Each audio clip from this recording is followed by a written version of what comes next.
welcome back to my channel. So today what I thought I would do is talk about all the things that I did in my 20s and 30s that I'm so glad that I did.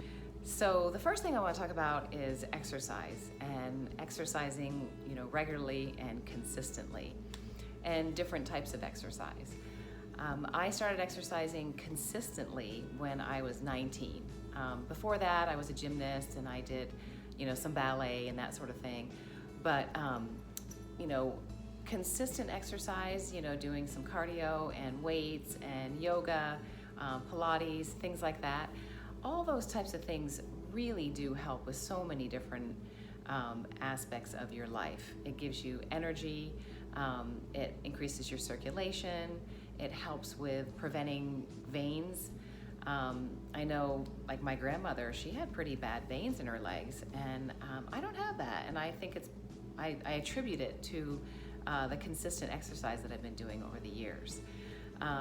And also, lifting weights. Lifting weights is such a great thing to do, whether it be heavy weights or light weights, whatever it is, any weight-bearing exercise is gonna be, really great for you because your muscle has memory. So if you build some muscle when you're younger, then when you get older, you can retain that muscle a lot easier. So it's more of a maintenance than having to, make up for lost time. So I was super fortunate to get into exercising on a regular basis when I was younger, and it's been really great for me. So if you haven't started, no matter what age you are, I would definitely suggest starting to do some sort of regular exercise routine. And then of course, eating really well and clean is super important too. If you start out in your 20s eating clean, then you're definitely gonna notice it when you're older.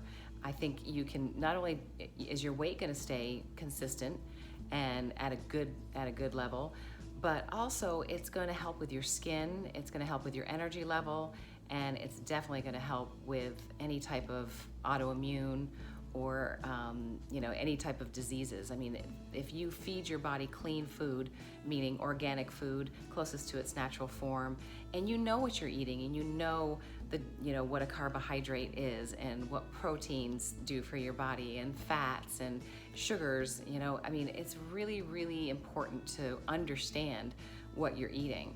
So the more you understand that and the better you are at trying to eat as clean as possible, the better off you're gonna be when you get older. You're gonna be healthier, and you're gonna be happier, and you're not gonna gain weight as a lot of people do when they say, oh, I got into my 40s and I just started gaining weight. Well, it's because they're still eating like they were in their 20s and 30s.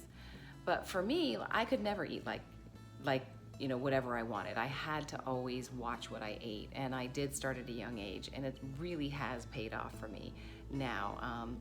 And so I'm super, super happy that I did that for as long as I did, and that I sort of had the forethought. I mean, I'm really glad that, that was the way it went for me, because I think it's really made my life a little easier now that I'm in my 50s. I don't feel like I'm battling my weight, which I did when in my teens, which seems kind of ironic, but it's the truth. It's sometimes you can get better as you get older. One of the other things that's really worked to my advantage is being self-employed. I've been self-employed my whole career, and it's been wonderful because I've been able to fit in being able to work out. I was able to actually teach aerobics or group fitness for many years because I could work it into my schedule, and I could make my own hours, and it's really actually been really wonderful. So if you're in a position where you can start your own business, or you see an opportunity to do that, then I would definitely say try to take advantage of that, because it does give you a good amount of freedom, and they don't really have pensions anymore. So working for a company and getting a pension is not something that even exists anymore. So that would be a good reason to work for a company in years past, to get the retirement and 401k matching and all that stuff. But a lot of times they don't even do that anymore. So if you have the opportunity to work for yourself, then I would definitely suggest doing that. Buying a house is a wonderful investment. If you can afford to buy a house at a young age, I would definitely suggest doing that. I had a couple houses, and I have to say, I made a good amount of money off of my homes. I was never really into real estate necessarily, but I definitely made money on the sale of my homes. So if you're looking to make money and live for cheaper, I mean, I know it's expensive now, and I'm in the position where I can't even buy a house right now, but if I could, I definitely would. And actually, it's kind of killing me that I feel like I'm throwing my money away. So if you can buy a house, you know, at a younger age, it's going to be much more cost effective for you to live, and you'll then be able to take that money and parlay it into another home, or maybe something else like a business or whatever it is that you want to do. But buying a home, I think, is definitely a really good investment for anyone. But if you're younger and you're able to do it, I would definitely suggest doing that.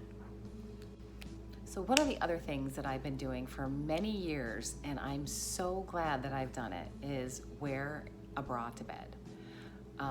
I never go to bed without a bra on. I don't wear, you know, an everyday bra, but I do wear like a sports bra, something that's really comfortable and stretchy but supportive. And I really think that it really does help. You know, you don't realize that you're kind of tossing and turning, and when you have no support, then it's, you know, gravity's gonna, you know, wreak havoc on the girls. So, I mean, there's a reason why you wear a bra during the day, and I think wearing a bra to bed is really great for preventative measures.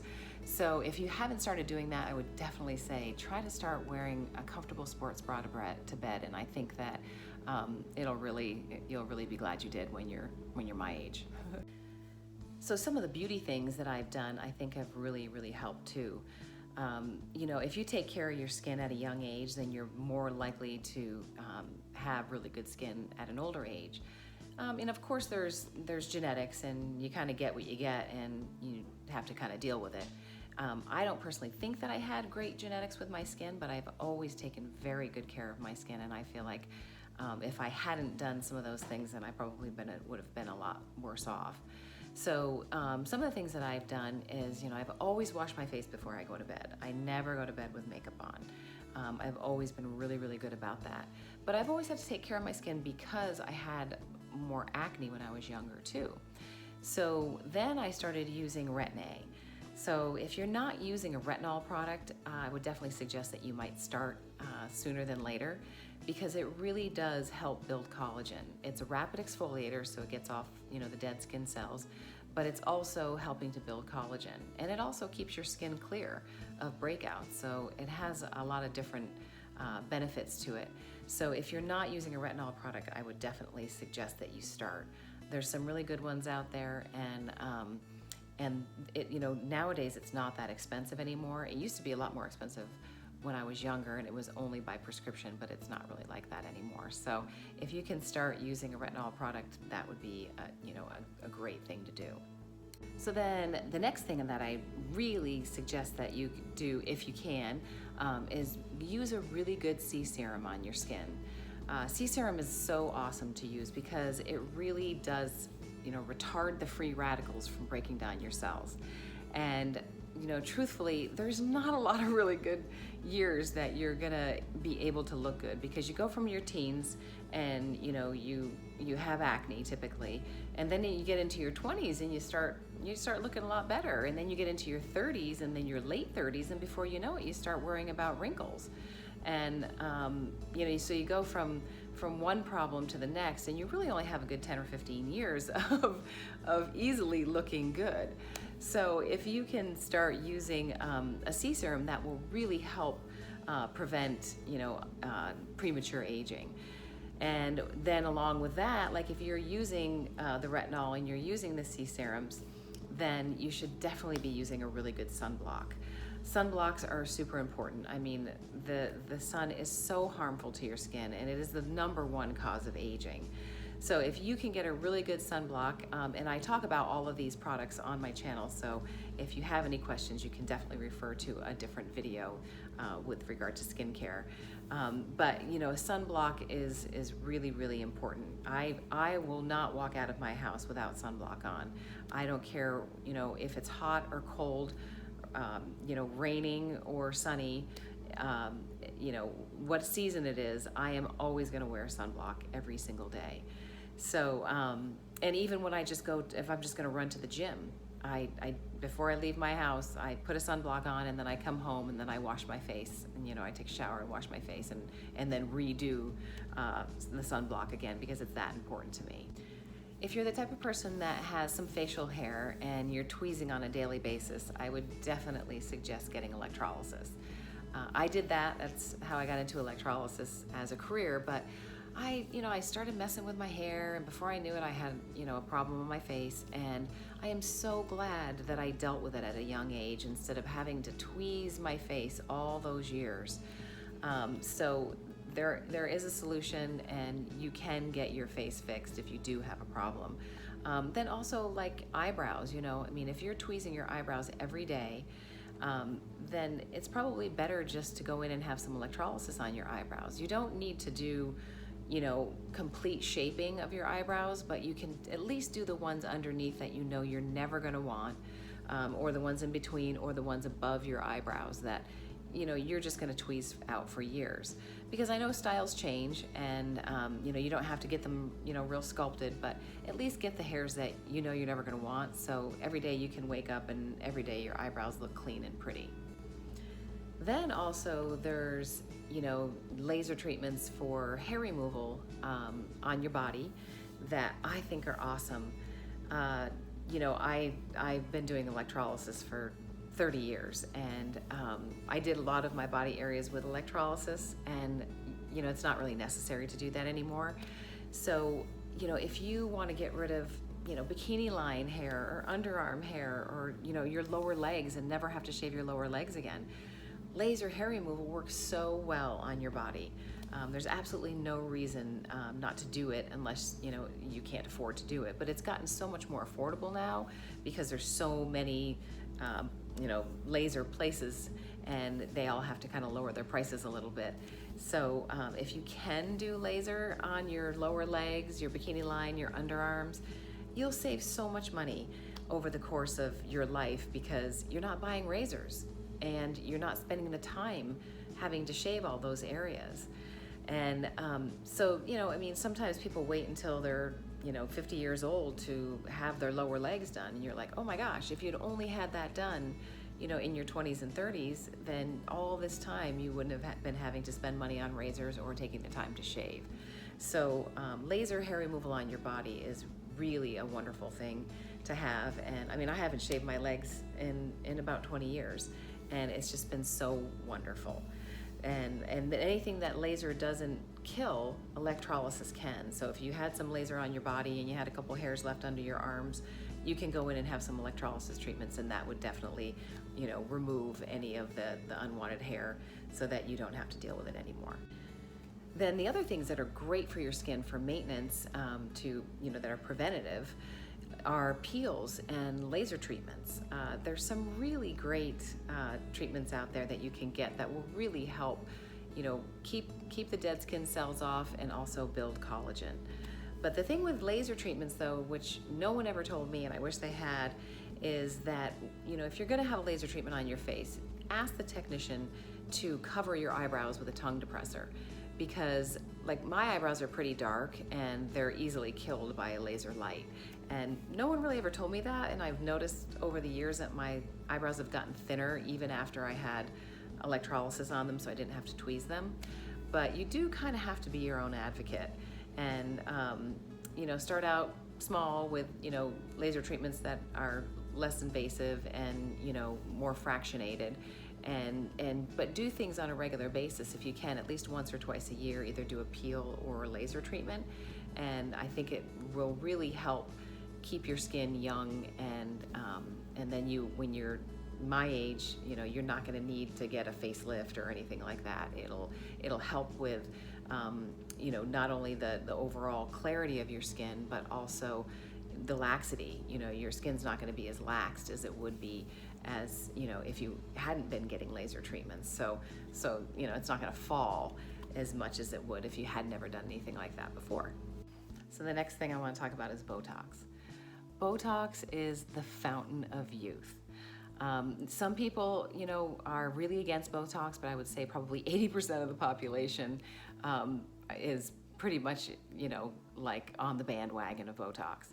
But if you're younger and you're not sure when to start getting it, it's really when you notice that you have lines even when you're not expressing yourself. Like if you lift your eyebrows up and you can see lines, and then when your eyebrows go back down, if the lines are still there, then you're definitely ready to start getting Botox, because you don't want to form lines and then try to get rid of them with Botox. You want to, you know, prevent getting lines in the first place. So typically when you get into your 30s, it's about your mid-30s is when people really start needing Botox, but I know a lot of people are doing it in their 20s now too. That's not something that I ever did, but I started when I was about 38, I think, and I think I probably should have started when I was about 35. But it's a wonderful preventative solution to wrinkles, and it really, really does work. So if you can, you know, start doing it and just do it, you know, consistently, that really helps. But I know that it is expensive. So, you know, it ends up being about 3 to 4 times a year that you need to do it.